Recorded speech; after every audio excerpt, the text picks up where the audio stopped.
So hey guys, welcome back to the channel. তো আজকে না আগের সপ্তাহে গালিব শুটে গেছিলাম। নর্মাল খাওয়ানোর মাছ এইসব তো নিয়েছি, তার সাথে তাছাড়া দুটো এমন মাছ নিয়েছি। এই মাছগুলো আমি অনেকদিন ধরে খুঁজছিলাম। ওটার সাথে আরেকটা মাছ, যেটা এশিয়াটিক ফিন, ওটাকেও আমার খুব ফেভারিট। দুটো মাছ আমার ক্যাটফিশ আরও যেইগুলো ফেভারিট তাদের মধ্যে। বেশ হচ্ছে, এখানে যখন জিজ্ঞেস করেছিলাম দাম বলেছিল 600 টাকা পিস। বাট গালিব স্ট্রিটে গেলাম, নাম জানি না, বাট সে ক্রেফিশ মাক্সিবারের কাছে পাওয়া যায়। নামটা আমার ঠিক মনে নেই, বিপ্লব সামথিং। তো ওনার কাছে ছিল, তাই আমি গট টু একটা পেয়ার। মাছগুলো খুব ভালো। এটা হচ্ছে ফেদার ফিন স্কুইকার ক্যাটফিশ বা লেপার্ড ক্যাটফিশ এটা। আর অ্যাকচুয়ালি আমার মাছগুলোকে দেখে প্রথমেই পছন্দ, তাই জন্য আমি কিনে নিলাম। বিকজ ওই মাছগুলো আমার খুব মানে নন অ্যাগ্রেসিভ ক্যাটফিশের মধ্যে আমার খুব ফেভারিট। তো চলো ভিডিওটা শুরু করা যাক আর তোমার দেখাই। তো ঢুকেই প্রথমে চলে গেলাম আমি খাওয়ার আর মাছ নিতে। আর গিয়ে দেখি মাছ খুব একটা নেই বলাটা ভুল, বাট আজকের মাছগুলো একটু ঠিক আছে সাইজে, আগের দিনের মতন ছোট। এখানে তুমি দেখতে পাবে ছোট ছোট ফেদার ফিন স্কুইকার আছে। এটা আমি অ্যাকচুয়ালি বড়টা খুঁজছিলাম, বিকজ অনেক দিন ধরে ইচ্ছা ছিল এবার নতুন একটা কিছু নেওয়ার। সো ফাইনালি বাড়ি এসে গেছি, আর যা গরম কিছু পাইনি। এখন জিনিসটা হচ্ছে আজকে দুটো অন্যরকম মাছ পেয়েছি। একটা মানে দুটো একই রকমের মাছ, কিন্তু অনেক দিন মানে ইচ্ছা ছিল এই মাছটা নেওয়া। যদি দেখে বুঝতে পারো তাহলে বলো। এটা মেলটা আর এটা ফিমেল। এখন যে দিয়েছে সে গালিব সেটা খুব চেনে, অনেকেই তোমরাও চেনো। তো দাদা বললো নিয়ে যাও, দুটো পেয়ার আছে, আর মোস্ট প্রবলি ফিমেলটা প্রেগনেন্ট। তো যেটার জন্য আমার ট্যাঙ্ক এখন খালি করতে হবে। আমি ভাবছিলাম নিয়ে আসবো বড় ট্যাঙ্কে ছেড়ে দেবো, কিন্তু যদি মাছ যদি প্রেগনেন্ট থাকে তাহলে ছাড়লে গল্প হয়ে যাবে। আর তাকে একটা এখানে অ্যাগ্রিমেন্ট করি। আর এমনি একটু খাওয়ানোর মাছটা আছে। তো এর মধ্যে গাপ্পি আছে প্রচুর। কিছু হয়তো এক্সপায়ার করেছে, সেগুলোকে বার করে ফেলতে হবে। আজকে একটা জিনিস ভালো হয়েছে, জলটা গরম হয়নি। আগের দিন জল পুরো ফোটান্ত হয়ে গেছে।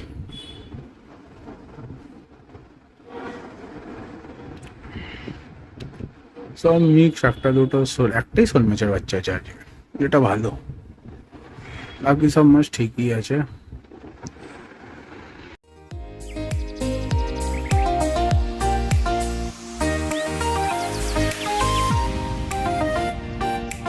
তো যেহেতু এত গরমকাল, তাই জন্য আমি এখন এসে 1 ঘন্টা মতন অ্যাক্লিমেট করে রাখি। আর গাপ্পির জন্য সবসময় পুরনো জল ইউজ করি, বিকজ গাপ্পি মাছ যত পুরনো জল পাবে তত ভালো থাকবে। তো এই দুটো প্যাকেটে আছে মেল ফিমেল ফেদার ফিন স্কুইকার ক্যাটফিশ, বা আপসাইড ডাউনও বলে। বাট আপসাইড ডাউন আমি এদের এখন অব্দি দেখিনি। ছোটোবেলায় দেখেছি, বাট মানে যখন ছোট ছিল ওরা, মানে আমার একটা বন্ধুর কাছে ছিল ছোট্ট, তখন দেখেছিলাম। বাট বড় হলে জানি না এটা কী হয়। বাট আদেও কি এটা আপসাইড ডাউন কিনা আমি জানি না, বাট হ্যাঁ ফেদার ফিন স্কুইকার এদেরকে বলে।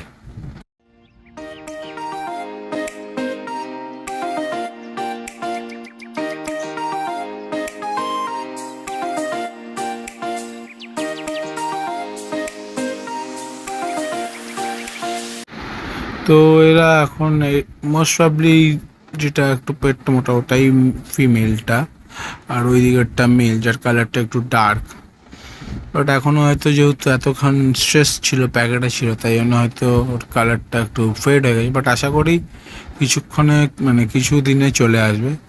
দেখেও মনে হচ্ছে কিন্তু এটা প্রেগনেন্ট। তো আমি এই দুটো যে আমার ফ্রেশ ওয়াটার ব্যারাকুডা বা হুজেটা গাড় আছে এদের সাথেই রাখবো।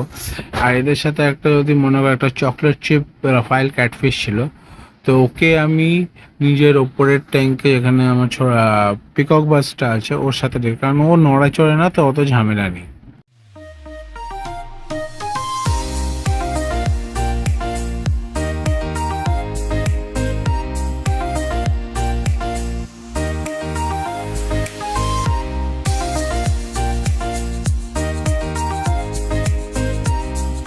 একটা মজার বিষয় হচ্ছে আমার অ্যারোমাটা এখন হ্যান্ড ফিড নেওয়া শুরু করে, আর ওকে হ্যান্ড ফিড করাতে যা মজা লাগে। কারণ অস্কারগুলো করাতে যাবো তাহলে একজনকে খাওয়াও, তার একজন লাফ মেরে কামড়ে দেবে, আরেকজনকে খাওয়াও, তার একজন কামড়ে। বাট এই যেহেতু একা আছে এখন আপাতত এ অত প্রবলেম করছে না, বাট আমি ভাবছি এবার ডিভাইডারটা সরাবো।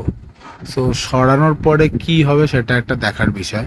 আর আমি মোস্ট প্রবলি ছোট্ট যে একদম অস্কারটা তাকে এইখানে এনে রাখবো, এই সাইডটায় রাখবো, কারণ ওকে রাখতে এখন এর মধ্যে, কারণ ও অ্যাকাস্টমড হয়ে গেছে ওদের সাথে, যাতে ও একটু ভালো করে খেয়ে বড় হতে পারে, তাই জন্যে।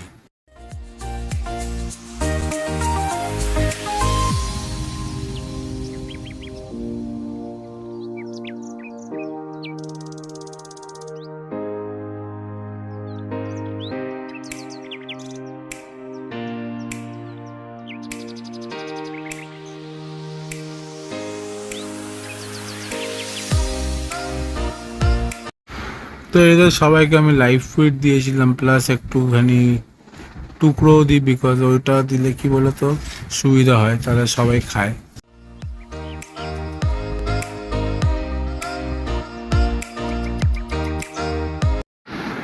তো এদেরকে আমি এখন এইভাবেই খাওয়াই, একটুখানি লাইভ ফিড, একটুখানি এমনি খাওয়া সব দিয়ে। আর ভাবছি এখানে নিচে কিছু হাইডিং প্লেস ফেলবো, যাতে কোনো অন্য ধরনের মাছ যদি এনে রাখি তাহলে ওরা ঠিক থাকে। আর পিকক বাসটা এখন অনেক বেটার আছে, অনেক বড় হয়েছে, তো ওদেরকে ও এখন সাইজে বড় হচ্ছে। এবার দেখি ওকে কি করি, কোথায় রাখি। মানে এদের ইভেনচুয়ালি এদের সবাইকে সরাতে হবে এখান থেকে, নাদোষগুলো নিচে চলে, নিচের যেটার মধ্যে হুজেটা গাড় আছে ওর মধ্যে চলে যাবে। পিকক বাস, শাবল নোজ, হাইব্রিড শাবল নোজ আর রেড টেল সবাই চলে যাবে বড় ট্যাঙ্কে।